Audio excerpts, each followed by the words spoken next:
do not claim divine motivation for self-serving behavior. And that's what all the protesters are doing. We're so compassionate in public. It's like, no, I don't think so. I think you're narcissistic psychopaths, fundamentally. And if you're not, well, at that moment, you're certainly possessed by that spirit. Look at how good we are.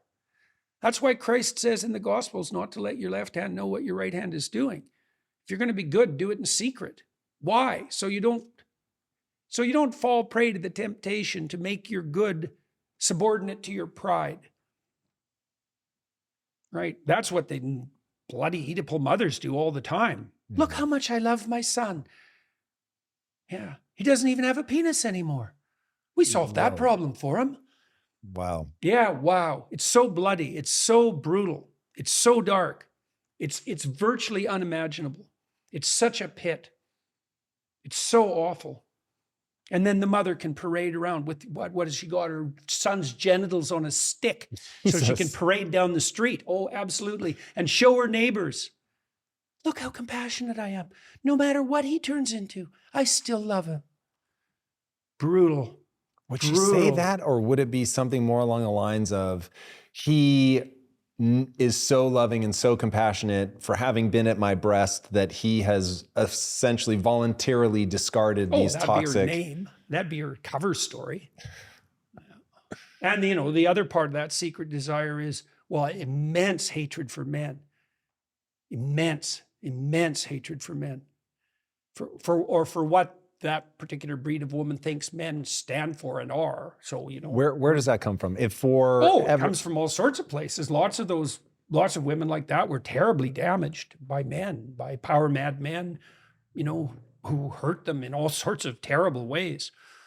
Lots of these people, you hear their story and you think, well, it's no wonder you think that way. But that's no excuse, because many people who are terribly abused don't grow up to be abusers. They decide that they're going to take the opposite route. You can learn a lot from being abused, and one of the things you can learn is not to do it. So what idea has possessed them that makes them break bad when that horrific thing happens to them?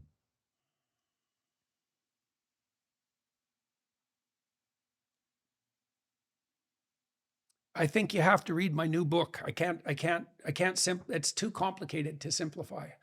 Let's see if I can come up with some reasonable. I'm virtuous because I was hurt. That's part of it for sure. Yeah.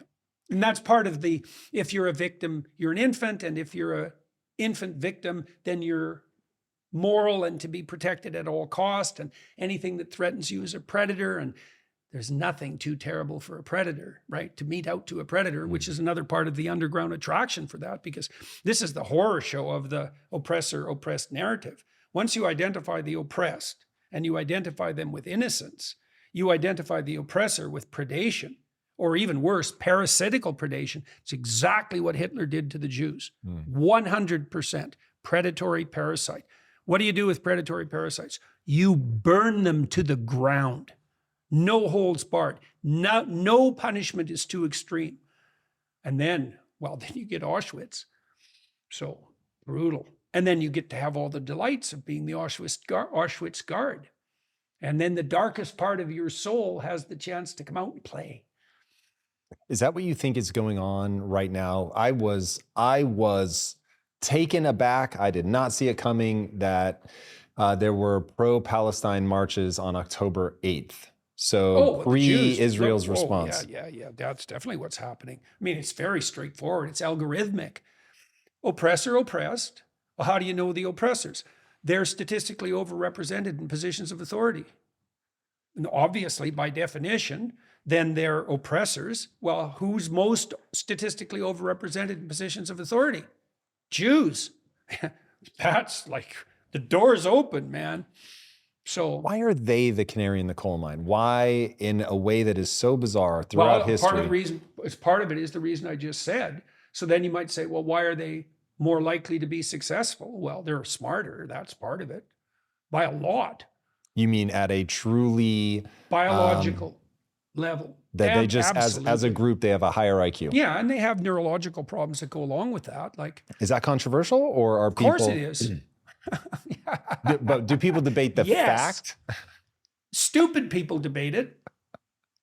Well, I'm serious. Like the IQ literature has something in it to appall everyone deeply. I mastered that literature in like 1993, 4 with a student of mine who I still work with, brilliant student. He got bounced right out of the whole academic world because of the response to his work, partly On IQ. Well, we were looking at neuropsychological functions associated with the prefrontal cortex specifically, but it devolved into IQ because everything to do with abstraction devolves into IQ.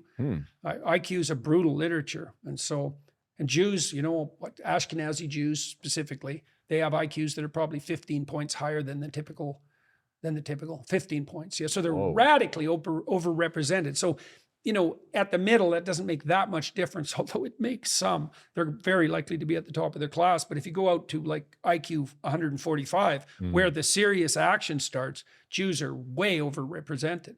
And if you don't like that theory, well, how about they have a giant conspiracy to take over the world as a substitute theory? So I don't care which of those theories you like. It's like both of them are like fire. Both of those theories are fire. And so, but you're stuck with one or the other. So that's life. That's life. And so what should happen is that people should be bloody happy that there's smart Jews around, and the Jews should be very careful not to take their intellectual superiority as a marker of, what would you say, excess intrinsic worth. No, I'm not saying that they are more prone to that than anyone else, by the way, but it is a temptation for intelligent people to identify with their intelligence and to become prideful. Right? That's actually in some ways, how God keeps the eternal scales of cosmic justice balanced. So imagine you're born with an IQ of 145. Well, then you might think, well, that's not very fair, because what about the poor guy who's born with an IQ of 85? And those are very different. They're very, very, very, very different. And you say, well, that's completely unfair. It's like, fair enough, but the guy with the IQ of 145 is prone to the temptations of the pride of the intellect. And that is Lucifer, right? Like, that's the worst temptation. And so Lucifer is the spirit of intellect gone most dreadfully wrong. And so sure, you can have an IQ of 145, but man, you better be on your knees in gratitude that gift was given to you, and you better not misuse it, because if that thing takes the upper hand, you are in the hands of the worst possible agent of destruction. And of course, no, it's the intellect that goes most dreadfully wrong. That's not the worst possible threat. So obviously that's the worst possible threat. And so, it says in the Gospels that if you've been given a lot, there'll be a lot demanded of you. And that goes for intelligent people. They better develop some humility. A virtue that's sadly lacking at the moment with our worship of pride, let's say. Pride and hedonism, Jesus, brutal. Those two ideas in particular, you think grip people today? Power, pride, and hedonism. Yeah, yeah, absolutely.